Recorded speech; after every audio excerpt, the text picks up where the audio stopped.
एक छोटे से गांव में रहता था एक गरीब किसान रामू। उसकी पत्नी सीता और दो छोटे बच्चे थे। खेत में सूखा पड़ गया था, फसलें उजड़ गईं, कर्ज बढ़ गया। रामू रोज सुबह खेत जाता, लेकिन कुछ नहीं मिलता। सीता रोती रहती, हमारे बच्चे भूखे मर जाएंगे। एक शाम बहुत थका हुआ रामू घर लौट रहा था।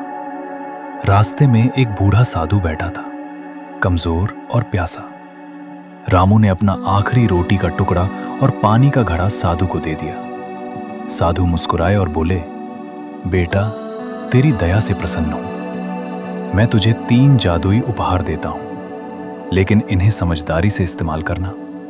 पहला उपहार, तेरी हल, जो खेत जोतने की लकड़ी की मशीन है। जो इसे छुएगा तेरी इजाजत के बिना छोड़ नहीं सकेगा, और चलाएगा तो रोक नहीं पाएगा। दूसरा उपहार, तेरी पुरानी चारपाई, जिस पर कोई बैठेगा तेरी इजाजत के बिना उठ नहीं सकेगा। तीसरा उपहार, तेरी छोटी सी झोली, जिसमें जो भी डालेगा तेरी इजाजत के बिना बाहर नहीं निकाल सकेगा। साधु गायब हो गए। सीता ने सुना तो हंसी, ये क्या बेकार चीजें हैं। लेकिन रामू चुपचाप सोच में पड़ गया। कुछ दिनों बाद रात में एक भयानक राक्षस रामू के घर आया। उसका शरीर काला, आंखें लाल, दांत नुकीले।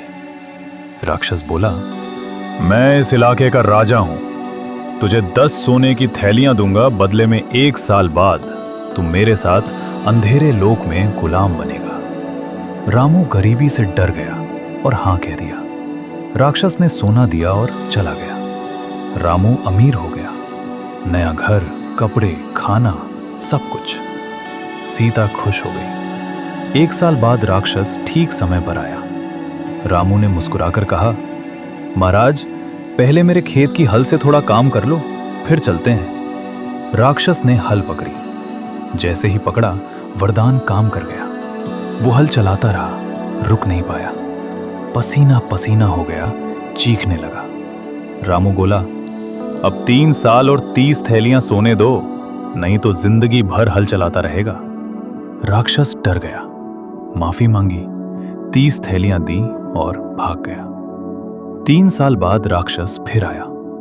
इस बार रामू ने कहा, बैठो जी, थक गए होगे। राक्षस चारपाई पर बैठा, वरदान से उठ नहीं पाया, दर्द से तड़पने लगा। रामू बोला, अब 7 साल और 100 थैलियां सोने दो। राक्षस चिल्लाया, बहुत सारा सोना दिया और वादा किया कि कभी वापस नहीं आएगा। रामू ने सारा धन गांव में बांटा, कुएं बनवाए, स्कूल खुलवाए, गरीबों की मदद की। वो खुश रहा। सीख, दया कभी व्यर्थ नहीं जाती। बुद्धि और चतुराई से बड़ी मुसीबत हल हो सकती है। लालच में मत पड़ो। अगर कहानी अच्छी लगी तो लाइक करो, शेयर करो और सब्सक्राइब करके बेल आइकन दबा दो। अगली कहानी में मिलते हैं।